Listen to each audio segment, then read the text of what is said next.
नमस्कार, स्वागत है आपका द न्यूज पर। कभी महुआ मोइत्रा तो कभी ज्योति प्रिय मलिक और इसके अलावा भी तमाम ऐसे बड़े नेता जिनके भ्रष्टाचार को लेकर अब ममता बनर्जी की पार्टी और सरकार पर उठ रहे हैं सवाल। और ममता बनर्जी की पार्टी यानी कि टीएमसी को चोर कहने पर अब बौखला गई हैं ममता बनर्जी और अब वो सफाई दे रही हैं। जी हां, आपके लिए बता दें कि ममता बनर्जी की सरकार पर लगातार भारतीय जनता पार्टी इन तमाम भ्रष्टाचारों को लेकर निशाना साध रही है। और इसी बीच जो है वो ममता बनर्जी ने कहा है कि हमारी पार्टी कोई चोर नहीं है और हमने तो 1 रुपए का भी किसी से लेन देन नहीं किया है। यानी कि एक तरफ ममता बनर्जी कह रही हैं कि ये हो सकता है कि कुछ लोगों को समस्याएं हो हमसे, लेकिन हमने इन 7-8 सालों में जब से पश्चिम बंगाल में सरकार चलाई है तब से तमाम चीजों को यानी कि तंत्र को ध्वस्त करने के लिए बहुत ज्यादा प्रयास किया है।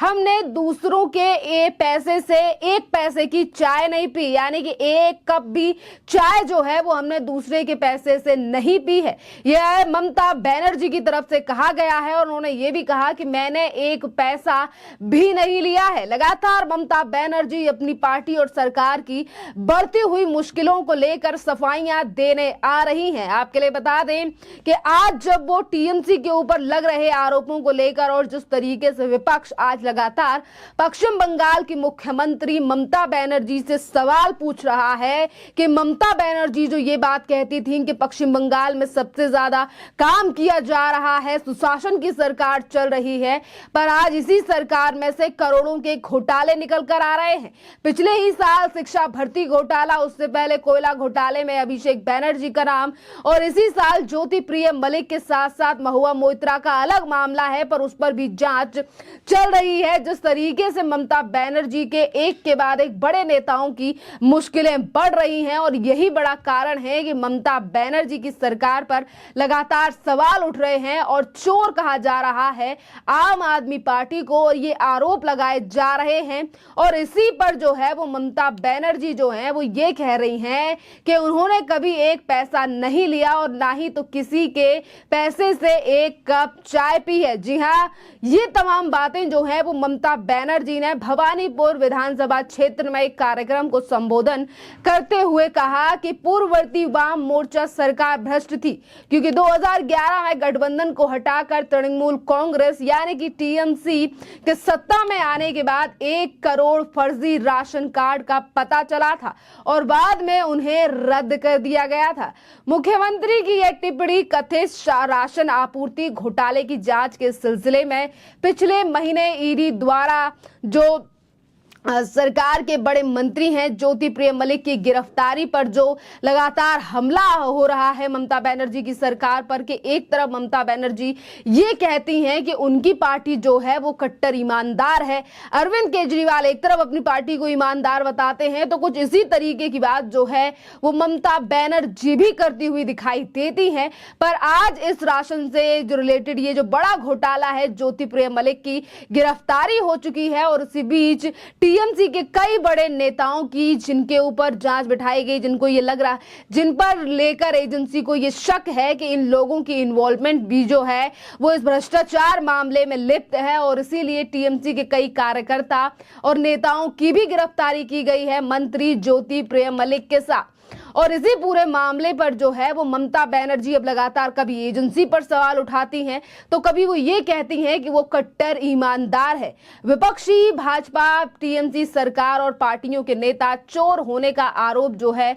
वो टीएमसी पर लगा रही हैं। तो इसी के साथ जो है वो ममता बनर्जी ने कहा है कि हो सकता है कि कुछ लोगों को समस्याएं पैदा की हों, लेकिन हमने 7-8 साल तक तंत्र को दुरुस्त करने के लिए बहुत ज्यादा प्रयास किया है। क्या हमने दूसरों के पैसे से 1 कप भी चाय पी है? मैंने 1 पैसा भी नहीं लिया है। मैं एक पूर्व सांसद होने के रूप में जो 1.25 लाख रुपए की मासिक पेंशन मिलती है, मैं उसे पेंशन को भी नहीं लेती हूं। ममता बनर्जी ने दावा किया कि टीएमसी सरकार द्वारा भारी संख्या में जो है वो कई बार भ्रष्टाचार को रोका गया है। जिस तरीके से पहले जो है वो भ्रष्टाचार होते थे, पर आज जब ममता बनर्जी की सरकार है उसने वाम मोर्चा सरकार की तरह पश्चिम बंगाल में कोई घोटाला जो है वो नहीं किया है। और उन्होंने ये भी कहा है कि हमने हमेशा से ही पश्चिम बंगाल की जनता का ध्यान रखने का प्रयास किया है और यही काम जो है हम पिछले 5 सालों से कर रहे हैं। ममता बनर्जी ने लोगों से यह भी कहा कि उनका निधन हो तो उन लोगों को मेरे पास ना आने दें जो मेरे खिलाफ उल्टी सीधी बातें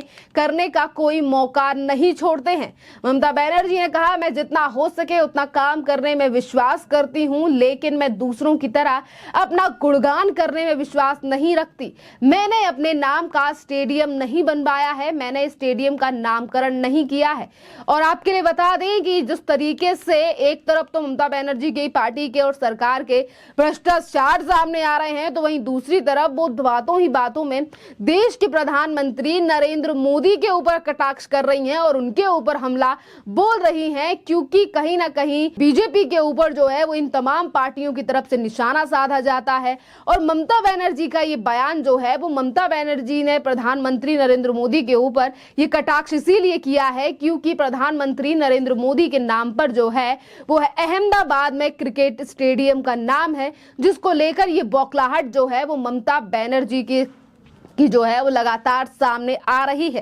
एक तरफ ज्योति प्रिय मलिक जिनके ऊपर ये भ्रष्टाचार का मामला है, गिरफ्तारी हो चुकी है, तो वहीं दूसरी तरफ पिछले ही सालों में गिरफ्तारी हुई, यानी कि शिक्षा भर्ती घोटाले में भी कई बड़ी गिरफ्तारियां, इसी के साथ पशु तस्करी में टीएमसी का नाम, कई ऐसे बड़े घोटाले हैं जिसको लेकर आज ममता बनर्जी की सरकार पर लगातार सवाल उठ रहा है। और इसी बीच जो है वो पश्चिम बंगाल में बीजेपी के अध्यक्ष सुकांता मजूमदार ने भी ममता बनर्जी के ऊपर महुआ मोइत्रा के मामले को लेकर हमला बोला और उन्होंने कहा कि महुआ मोइत्रा को बिना कोई ड्रामा किए हुए जांच में सहयोग करना चाहिए। और ममता बनर्जी का ये डर है, क्योंकि ममता बनर्जी को ये डर है कि ममता बनर्जी के कई बड़े नेता जो हैं वो भ्रष्टाचार मामलों में जेल जा सकते हैं। एथिक्स कमेटी की बैठक में उनको जाना चाहिए और ड्रामाबाजी नहीं करना चाहिए, निकलते ही ड्रामेबाजी करना, क्योंकि एथिक्स कमेटी की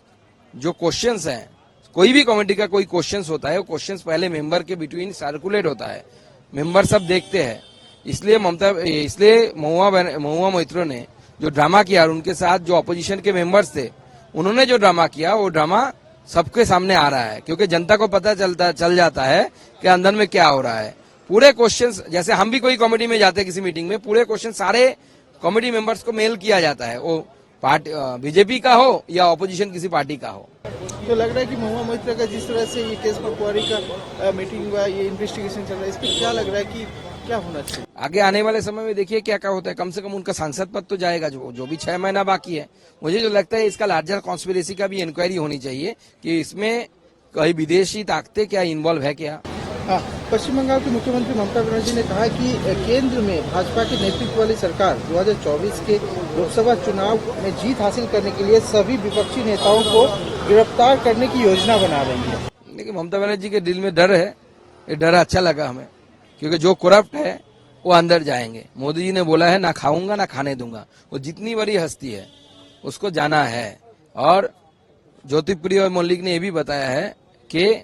दीदी और अभिषेक को सब पता है। अब देखना अहम रहेगा कि जब भी किसी मामले को लेकर पश्चिम बंगाल या किसी भी राज्य में ईडी सीबीआई के द्वारा जांच की जाती है, तो ये तमाम राजनीतिक पार्टियां एक ही गुण गाती हैं कि केंद्र की सरकार है, केंद्र में मोदी सरकार जो है वो एजेंसियों को कंट्रोल कर रही है, हमें तंग कर रही है, हमारी सरकार को गिराने का प्रयास किया जा रहा है। पर वही सवाल जो है वो ये भी उठता है कि अगर एजेंसियां फर्जी मामले दर्ज कर हैं तो आखिरकार इन तमाम नेताओं को जो है वो कोर्ट से राहत क्यों नहीं मिलती है? क्योंकि एसएससी घोटाला जो मामला है वो भी कोर्ट तक पहुंचा था और देखिए कोर्ट में जाने के बाद ममता बनर्जी को अपने उन मंत्री को अपनी सरकार से भी निष्कासित करना पड़ा जो कि कभी शिक्षा मंत्री हुआ करते थे, क्योंकि ये घोटाला था करोड़ों रुपए का, वो भी शिक्षा का घोटाला, जिस शिक्षा का नाम लेकर लगातार केंद्र सरकार पर हमला किया जाता है। पर इन्हीं तमाम चीजों को लेकर